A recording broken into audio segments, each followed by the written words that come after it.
Hello everyone, welcome to our presentation. We are Group 3 and today we will be discussing an analysis of good corporate governance and business ethics in the case of PT Garuda Indonesia Tbk.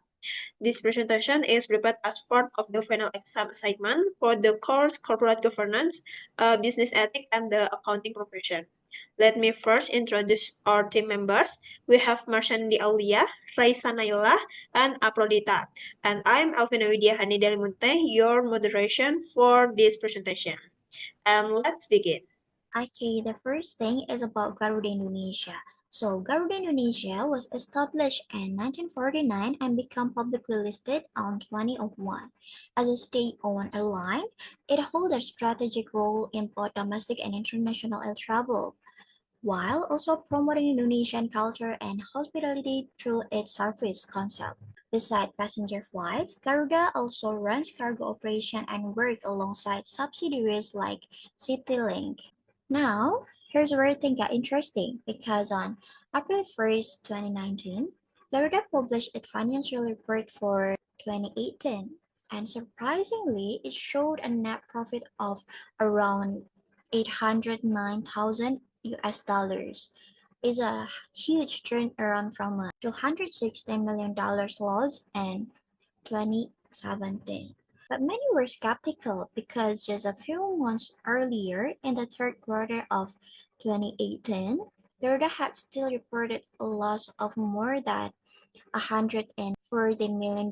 So on February 2019, the controversy began when Garuda's Board of Commissioners questioned a large contract, nearly 240 million US dollars, with Mahata Aero Technology.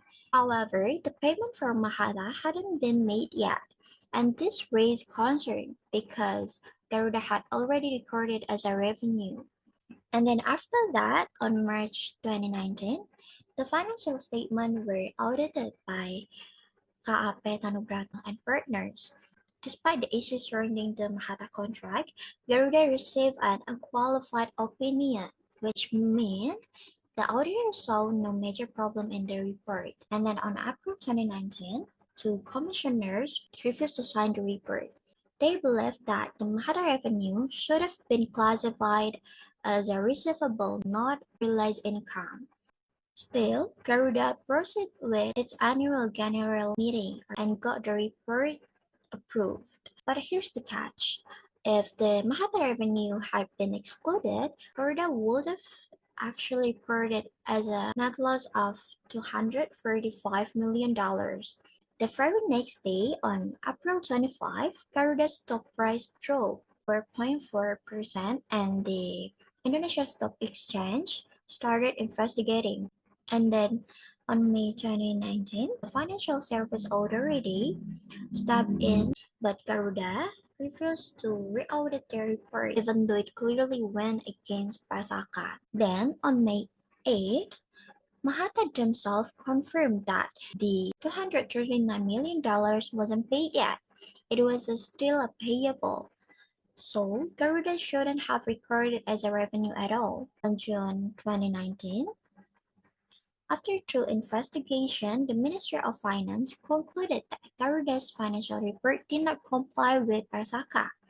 Financial statements were officially declared defective, and multiple sanctions followed. That is, and the auditor license was suspended, and then Garuda was fined, and then IDX also imposed an additional fine of 250 million on the company. Next is identify violation of ethics and good corporate governance. The violation committed by PT Garuda can be assessed based on the principle of GCG.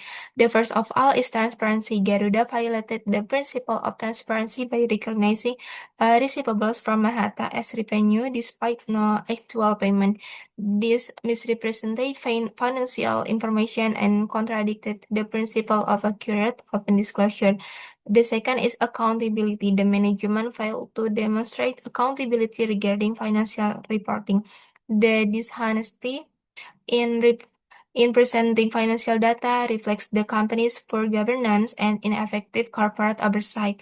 The third is responsibility. Garuda breached its responsibility to comply with applicable laws and regulations, such as PSAK standards. And the last is fairness. Misleading financial reports harm shareholders and other stakeholders. The drop in Garuda's stock price following the disclosure of the case is clear evidence of investor losses.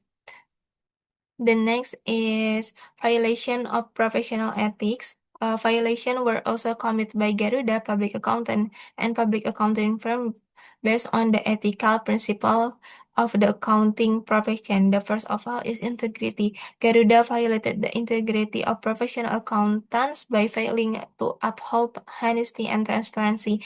The public accountant and audit firm that issued an unqualified opinion despite non-compliance with PSAK also showed a compromise of moral standards. The second is objectivity. Auditor must remain impartial.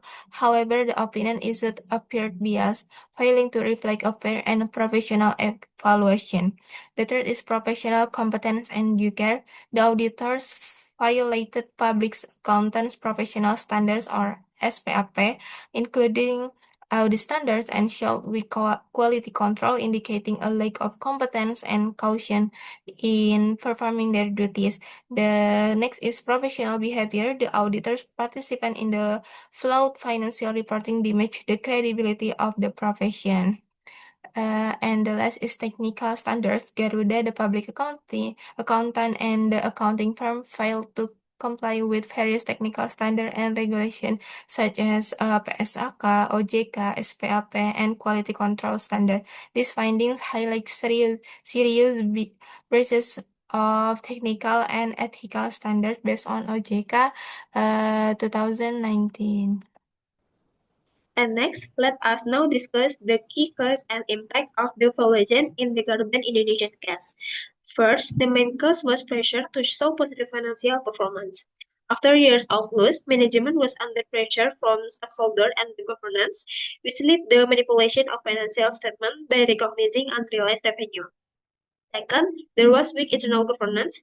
Despite objectives from the Board of Commissioners, the board director approved the revenue recognizing from Mahata, showing poor and check and balances. Third, the external auditor lacked independence and professionalism. They issue an unqualified opinion despite clear PSA evaluation, raising concern of integrity and potential conflict of interest. Fourth, the contract with Mahata lacked transparency, especially regarding payment terms and cash inflow, indicating possible conflict of interest and financial misreporting. Fifth, Garuda shows again a poor ethical culture, weak awareness of good corporate governance, which is allowed this action to go unchecked. Now, let's look the impact. And first, investors face financial and psychological loss. The stock price dropped sharply after the scandal broke, and damage investors trusted. Second, Garuda suffered severe reputational damage, especially as the state-owned enterprise of testing public confidence in SOE governance. Third, the company faced legally and administrative section, such as license suspensions, fines, and majority reforms. Fourth, the evaluation revealed failure corporate governance, violating key principles like transparency, accountability, and fairness. Lastly, the case led the stricter regulation oversight. Authorities such as the OJK and Ministry of Finance began applying tightly supervising on public companies and auditors. In summary, the evaluation was not only the result of internal weakness, but it also had a widespread for Garuda, its stockholder, and the public. Okay, so here's the conclusion.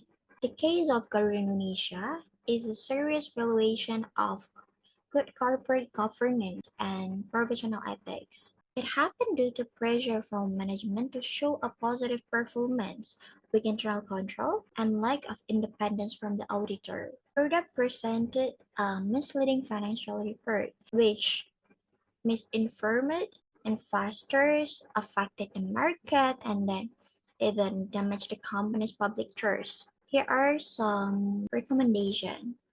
The first one is a strengthen internal controls and the supervisory function. And then after that, ensure auditor independence. And the third one, be transparent in all material transactions. And then third, encourage stronger enforcement from regulators. Last, promote ethical behavior and good governance through training and company culture. The Garuda Indonesia case is a reminder that numbers on paper are more than just data.